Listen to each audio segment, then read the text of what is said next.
The following program is an original production of WICC PBS Chicago. About 75% of American students have a hard time communicating and writing, and that's coupled with the fact that most states have stopped teaching cursive writing. The lack of writing skills among students and the decline of cursive writing in America will be the focus of our discussion on today's edition of The Professors.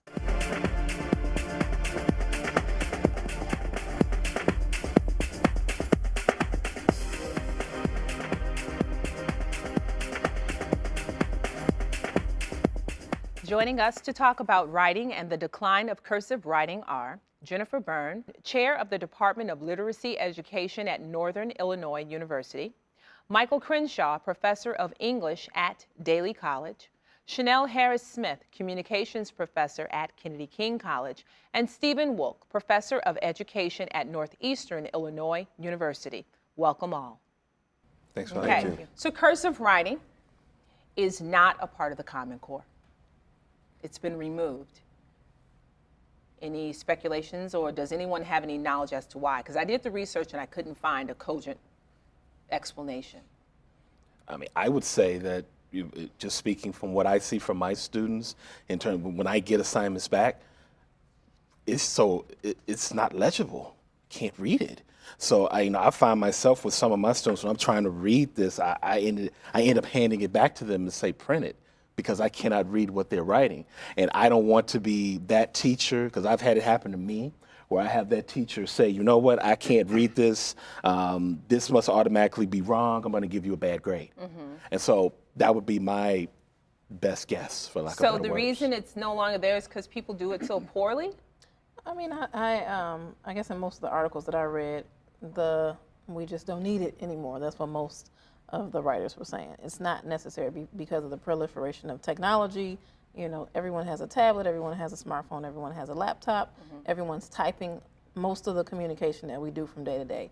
And the lost art of letter writing and drafting with pen and paper have just been lost because students crave the technology, or they have it so readily available. And, you know, they say that there will be a day when we don't need pen and paper whatsoever. Well, isn't that day already here? I mean, No. Look at you. You got pen and paper. No. What I'm saying is that just with my colleagues, whenever I say that every week I actually require my students to do in-class writing every single week, a lot of my colleagues look at me like I'm crazy. Well, they'll ask me, like, why would you have them type it? Well, let's come back to that in a second. But Jennifer and Stephen, is there no longer any value of cursive writing in our education curriculum? Is that a false narrative? I think that anything that takes away barriers for students as writers is good. I think keyboarding is good. For many students, that helps them be more fluent in their writing. I think cursive is helpful for many students because it helps them be more fluent in their writing. But just to go back to your question about the Common Core, cursive writing is a skill. Most of the Common Core standards are conceptual outcomes, are thinking outcomes. Okay. So keyboarding is also not included in the Common Core.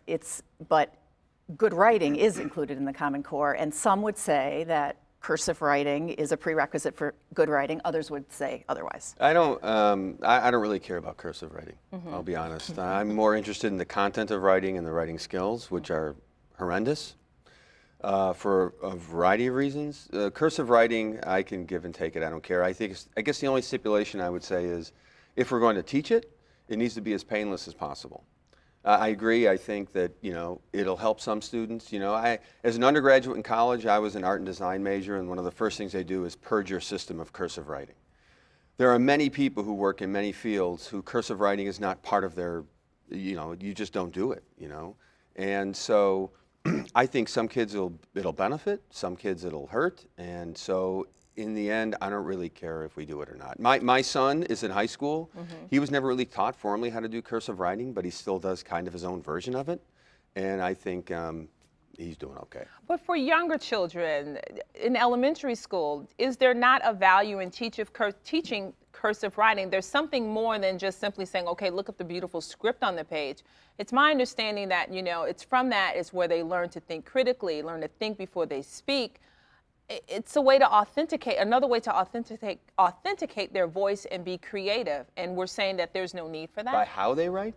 By how they write, just the actual procedure and learning that cursive is what they're taking away from it. I don't think how they write has anything to do with what they write. You don't think so? No, I think it's just like if they're writing in a pen or a pencil, it's the same thing. It makes no difference. To me, it's more about the real crisis in writing, I think, is how we're teaching writing and the fact that, writing skills and the fact that we don't teach the craft of writing. Writing is seen as simply a mechanical thing, and what we really need to do is teach the craft of writing. I think if we make it less laborious for students, I think the decline in writing I see is that students don't like to write. Their teachers often don't like to write, and because their teachers were once students, so we're having this circle where we have students who become teachers, students who don't like to write, who become teachers who don't like to write. And I think for some students, introducing them to cursive is helpful because it takes away some of the, printing. I think if they're going to do it, they should do it and get on with it. I think it's a skill like tying your shoe. You teach it, and then some kids get it, some kids don't get it. Or riding a bike. Or riding a bike, right. I asked some colleagues to, test out their cursive. It comes back, I don't like to do it. I prefer my print. But I print in, elementary printing. So when I write on the board for my students, it's very much like my first, second, and third grade teacher wrote on the board. It's very, methodical. And I think that procedure that you spoke of is important because I, as a writing teacher, writing with pen and pencil is different. When you have a pencil, you are more inclined to erase what you have written rather than scratch out because students don't like to see scratch outs on their papers. So if they write with a pencil and they go back and erase rather than having that fluid motion of just writing and authenticating everything that they write and feeling like everything that you write on the page is worth it, is worthy of transmitting it to someone else. We write so that it can be read. And so therein lies the problem of having writing that you can't read or writing that's difficult to read. And many of my students, when I require them, because I also require handwritten assignments, that's the first thing they say to me. My handwriting is terrible. And I'm like, well, I really don't care about that as much as I care about the ideas, but then I get some of them and I'm like, oh my goodness. Yeah, but listen to what we're talking about. We're talking about the concept of writing. Isn't that in a way reinforcing self-esteem? If someone says, I don't like my handwriting, are we over analyzing it to say, okay, does that contribute to other factors, even if they're in some type of micro level, or are we just really jumping the gun? It absolutely does affect their self-esteem and what they feel they have the ability to put down on paper. It's not everything that they're thinking could come out. Like, I don't believe in writer's block at all. Your mind never stops producing thoughts. So just write down what you think. But if you feel like you're constantly editing yourself. Exactly. So that with the pencil and just saying, well, that doesn't look right, or that letter, it's never just like fluid. And so I'm able to write very fluid. When I tell my students, well, when we free write, a good free writer can fill up a whole sheet of paper in 5 minutes. If you can't do that, then you need to go to another, pre-writing strategy. But for me, pre-writing is pen to paper. It is not composing on the computer. It's a step in the writing process that we get upset when students don't know it, but we don't teach it. Well, let me ask you this. When's the last time you guys wrote a letter? I write Not cards typed all a the time. letter. Think about it. When's the last time you wrote a letter? I just recently did. When's the last time you mailed a letter? I just recently Well, you did. should mail letters, but that's a whole nother talk show. When's the last time you actually wrote a letter? Sat down with pen and paper. Dear A couple weeks ago. Michael? I was in college, I would say about 15 years ago. And then ever since then, it's been pretty much typing. Type. Stephen, when's the last time you wrote a letter? Probably camp. When I was a teenager.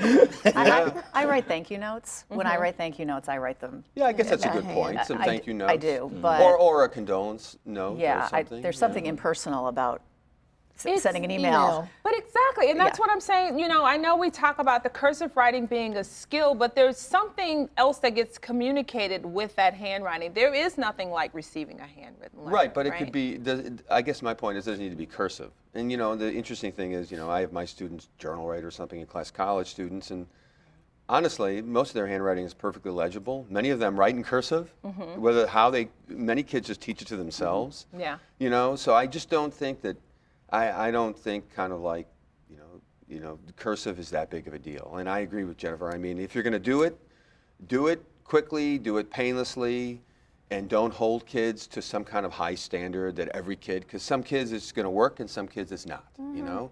And to me, it's really more about looking at writing as a process, looking at the unique aspects of writing. And I do think that one of the biggest hindrances to that is kind of what Jennifer said, and that is that most teachers don't see themselves as writers. And if most teachers don't see themselves as writers, then it's very difficult for them to really do a good job, I think, of teaching the art and the craft of writing, which takes time, and our schools don't want to devote a lot of time to writing. And there's the key where you're saying the art of writing. Right. So it's more of an art, the cursive writing. It's more of an art then? Cursive? I'm talking about just writing. Just writing in I'm general. talking about yeah. writing in general. I'm talking about the idea of cultivating writers. And when we cultivate writers, we cultivate thinkers, right? And we cultivate creative people. And all of that idea of writing is really not valued in school. What's valued in school are just the mechanics of writing. And then the problem is that the way it's taught, primarily, just very mechanical, very rote, very... There's not much creative writing as of late. Right, and I think one of the biggest threats from the Common Core, actually, is the Common Core, I think, has a threat of killing creative writing. I mean, very seriously killing creative writing. Yeah, I mean, I would say teachers have to make choices about how they use their instructional time, and things are just being added to the curriculum. Nothing's being taken away, and one of the things that doesn't seem to get the time that it needs is, like you were describing, teaching the writing process, teaching kids to think, teaching them to revise and get feedback, and all of those things. And I would hate to see a skill like handwriting, cursive writing, I would hate to see that take time away from those really essential skills. And I think kids can we learned a lot of things that we didn't learn in school. We all learned, well, I'm older than some, but we all learned to use computers. They didn't teach computers in school, but I taught myself because I needed to. That's how adults learn. If kids get out of wherever and their cursive isn't good enough and they need to do it, they'll learn the way adults do, which is support themselves in learning. But I don't find my students taking it, though I hear many students say my handwriting isn't bad, I don't find many of my students taking the initiative to teach themselves even how to print well. So that's a soft skill that when you give someone something, they should be able to read it. They shouldn't have to struggle to read it. You shouldn't have to struggle to read your own writing, and that happens. When we do group activities, say, okay, whoever wrote it, they pass it around in a circle like, I can't read this, I can't read this. And I'm like, okay, you guys, that shouldn't happen. Because when you decide that you're gonna write something, you're writing it so that someone can read it, to transmit an idea. So if you're not doing that effectively, then part of the writing process, has been lost. But don't you think that part of that is because they don't really care about the writing? Because they don't really care about the assignments they're doing in school. Well, if they cared about the writing, if it was really meaningful and purposeful to them, I think that they would write it a lot neater. A kid can turn in something and it can look like a mess, right? And you can tell them this is unacceptable, rewrite it, and most kids will turn around and give you a perfect, beautiful copy of it because you held them that expectation. But to me, most of the stuff in school, mostly what kids are writing, they just want to get it done. They just want to get it done as quickly as possible, so they whip through it as quickly as they can. And that's ultimately why I think if their handwriting is messy, that's why I think it is. I agree with that to an extent, but with group activities mainly, when they do individual assignments, it feels like there's so much going on. They really want to attack this, and they always want to rewrite it. They say, oh, we can't turn this in. Do you want this? Are you going to collect this? And when I say yes, they're like trying to feverish, like, who writes the best? Who writes the neatest? And I'm like, no, I don't. I really, with group activities, I don't mind how it looks because someone is going to read it to the class. I just want to collect it so I can know who was there to do the group activity. But I noticed that they do care about that. They care about how it looks. They always ask. And I'm saying, well, if that's something that truly bothers you, why don't you take the initiative to change it? But I don't think we live in a society that grants them that time. They don't feel that way because, after all, you're going to type most of what you compose But if we're anyway. talking about that there is a decline in students' abilities, or just Americans' inability to communicate in writing, and we're saying that, so if cursive writing has not contributed to that in any way, then exactly how do we improve writing skills? I think you have to have students and that's one of the reasons why that I make my students handwrite everything in class, because you see, well, at least I see the difference between when they handwrite it versus when they type it. Because when they type it, it looks all beautiful. Everything is, spell checking, though I know it's not completely 100% foolproof. Everything is there, it looks nicely. But when they handwrite, you see all the grammatical errors. You see the comma splices, you see the spellings, you see the influence of text messaging and how that's really affected writing. But then when they put it on Microsoft Word, that's where you see the difference. And that's one of the reasons why I make sure that I have my students handwrite everything once a week, because I want to see whether or not you truly know how to write versus having it done for you online. Because there's so many programs out there, let's be honest. There's so many programs out there that will allow a student to produce an A paper. You have thesis generators. You have all kinds of works cited things. Even EBSCO will do works cited for you. Microsoft Word does it too. Exactly. Microsoft Word will format your paper in MLA style for you. It will format in APA style for you. It will do endnotes. It will do footnotes. But isn't some of that good? Yeah. Not to me, because then I turn around. I do that. Okay, so why is it not? now? Why is it? It's a good software thing. programs are a The huge assumption help. is because it's efficient. Because adults in the world do that. And it saves time. But we all saves know a lot of how but can they to really write? produce. Right. So Can they really write? But if I had some of the software that's available now, when I was doing my dissertation, oh my gosh, You'd I be would have Stephen saved. King. I You would would have be sitting here right now. saved hours and hours. I'd be like 3 years younger, I think. I don't But- think but- the technology is a problem. But then we cannot go, if we're going to use that, then we cannot go back and complain when a student sends us an email and it looks horrific. We can't, when they, instead of saying you, they just use that's the letter an email. U. But that's an But email. we can't complain about Doesn't that. writing have to change in the context of the writing and the platform we're using? Doesn't the way we write? I mean, let's face it. Yes, adults and kids, they send a lot of text messages. Imagine if you had to do text messages the way we write formally. We wouldn't text message anymore. I still do. I type out complete words. I think I that's send them to my a friends and signal that family. I think that's a signal that we haven't taught them about audience. So if we teach kids about writing for an audience when they're young, they understand that when you send an email to your professor, Exactly. maybe you read it over before you hit send. But we also would. You would hope. And you have a salutation. Well, I don't know. You would and look at greeting some and a colleagues and salutation. some administrators. You would Absolutely. hope they would read it over before they hit send. But CM, you asked how do we improve writing? Right. And normally I don't really like to talk in absolutes when it comes to education, but I think I think we know how to improve writing. If you look at the tremendous work that's been done in Writing Workshop over the years, the Writing Workshop philosophy and belief system. When I taught elementary and middle school, I always taught Writing Workshop. It produced, it was tremendous. And the core beliefs of Writing Workshop is that first, the majority of time kids are writing in class. That's one of the problems. Kids just don't do enough writing, and they don't do enough meaningful writing in class for them to actually become better writers. If we want kids to become good writers, they need to write. Yeah, They need to write. but some would say, and some of the research we read, such as gleaning from 12 data points off of Teach Thoughts, Cinderlaire, in a 2012 article for Radio Free Europe, they're talking about the cursive writing, and they were talking about how, in many ways, what the cursive writing does, it's almost like a rites of passage of this entree into, you're a student, but now you're writing in cursive because you're becoming a little bit more mature, and the ability to write a letter, there's things something of that nature. 19th Am I century. romanticizing I this?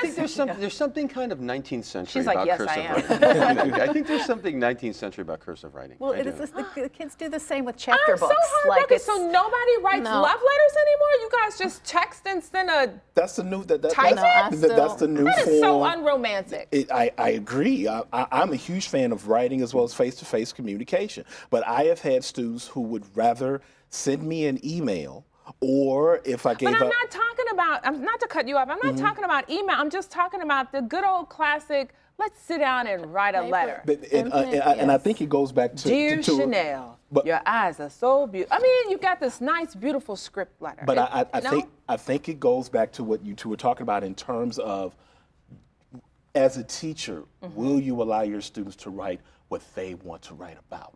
That's one of the biggest complaints that I get from students. Well, I don't like writing, whether it's typing, printing, cursing, and I ask why. Cursing. Cursive, or cursing too. They'll say, and I'll ask them why. And they'll say, because my teacher never allows me to write what I want to write about. That is important. And so that's where I do the free writing. And I say, okay, 5 minutes, go. Pick your own topic, go for it. And then that's when you see the difference. And they'll just, Yeah, but how about not 5 minutes? How about if in K-12 education, if kids had an hour of writing workshop time every day? I can agree with and that. that time was you write what you want to write about.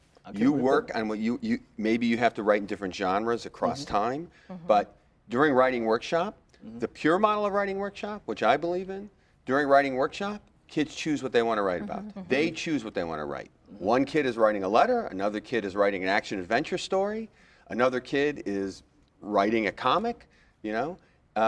What you're doing is you have this atmosphere in this classroom where we are writers. We are doing what writers do. Writers choose what to write about, what's important to them. They take pride in their writing. They take time for their writing. If school is 7 hours long and we take 1 hour and let kids write what they want to write, we have 6 more hours in the school day to assign writing across the curriculum. During writing workshop time, kids can write about what they want to write about. And that doesn't mean it's not structured. It's a highly structured environment with high expectations, and there's a lot of skills being taught through mini lessons and so forth. But that's how I taught writing just during writing time, and it was, I would say, it's very successful. And if you look at the tremendous amount of teachers doing this, it's great work. To me, the proof is in the pudding. Look at their writing. I agree. I think just because it's interesting to talk about love letters, I mean, I think there's different ways to do it. I think some people will write it in cursive. Some people will print it. Some people will make a CD. Some people will record their voice. So there's lots of. mixtape. It used to be tapes, now they're CDs, or now they're playlists, I think. But I think that the point is actually that our students don't communicate fluently and don't feel confident that their love letter will say the thing they want it to say, and I don't think teaching them cursive helps that.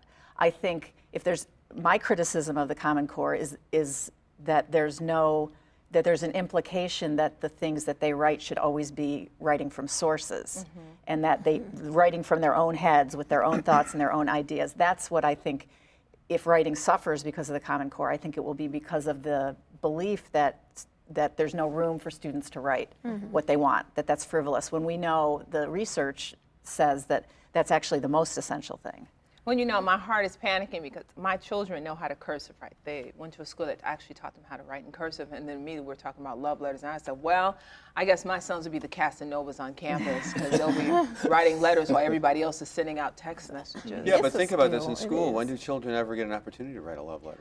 Well, Never. this is true because then it goes back to what happens at home. We always talk about what goes on in the classroom and how it's reinforced at home. So, you know, my house, yeah, we write letters. We write letters to grandma, you know, whatever the case may be. And I do enjoy, I don't even know how to put it into words, unfortunately. Maybe somebody can send me a text message or post it on Facebook.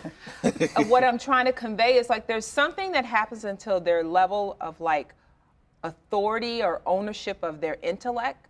When they're cursive, I don't know how to explain it. I mean, they have a totally different look on their face. They're really working it out. It's intangible. You can't measure it. That's why it can be difficult to really, put it into words, because I don't believe you can really measure the look on a student's face when he or she is actually getting into writing because he or she is writing what he or she wants to write and you see that passion and you see that But you don't love. see that in printing? You really don't see that when they print? You think that the difference maker is the way they're shaping the letters? Well, for, But I think there's an for me, I'm ownership. just glad I'm good writing. Okay. I'm just me, glad I'm well, writing. yeah. So me- it's not a you're, But I it's guess not a it doesn't cursive matter. issue. It's not Right, cursive. right. It It's a doesn't- writing right, issue. That's right. cursive. No, putting I agree with that. The method of putting pen to paper. And you know, cursive writing is supposed to be more fluid, and it is supposed to be, it's And it's designed to be faster. faster. But for many students, it is not. It's laborious. And so that's why they step away from it. But for me, it's the aspect of pen to paper. I've had students to tell me, I never wrote as much in my life Yes. as I've written in your class. And I'm just Yes. like, I'm sorry, but thank you. That's awesome. But it's like, it's hurtful because we do have to go back to basics, and it has to be instilled in our small children instead of having 40% of our students coming into Dev Ed. And hopefully they'll get a teacher like us who says, write what you want to write. Right. Sometimes I tell my students, you will need to write on the spot. That is why you have to write right now and write what you want to write. And then maybe next week I'll tell you, tell me this in this piece of writing. You need to be able to compose your own original thoughts, and you also need to be led when necessary. We can't say that you get to type everything, because are we saying that our students, our children, are not going to be responsible for composing an original thought right here, right now, on paper, ever? Are you always going to have an iPad to be able to, like, if I ask you a question, are you going to be like, hold on, let me type it out? Right. No, we have to be able to communicate. I do. I mean, I write books, and I never touch a pen. Oh, wow. I never touch, but that's me. I mean, but I'm I saying, do. I write a lot, and Yeah. I write everything directly on the computer. yeah. So, and I'm not, I can, I mean, I think you make a good point. I can write this way. That doesn't work with my learning style anymore, but I've made that choice. But I will also say that typing, though, can also actually slow people down, especially Right. younger kids. Again, So right. I do think that there are times when, I mean, look at, I think, you know, in class, like in a writing workshop, I think most of the writing should be done, and most of the writing is done with paper and pencil, you know, and that's the way it should be done, simply because for a lot of kids, the typing would actually slow them down Right. because they don't have the typing skills yet. Right. But I also think that one piece of this puzzle, hasn't been mentioned yet, is what they're reading. And that is, if we want kids to become better writers, they need to read good writing. Right. Well, And they're not reading good writing. They're not reading good writing for the purposes of appreciating the craft of writing Okay. at all. all right. Well, let's talk more about good writing. Well, good reading and good writing. So this conversation will continue online. We're going to finish this conversation online. You can join us at wycc.org. If not, we look forward to seeing you next week, this time on The Professors. Thank you.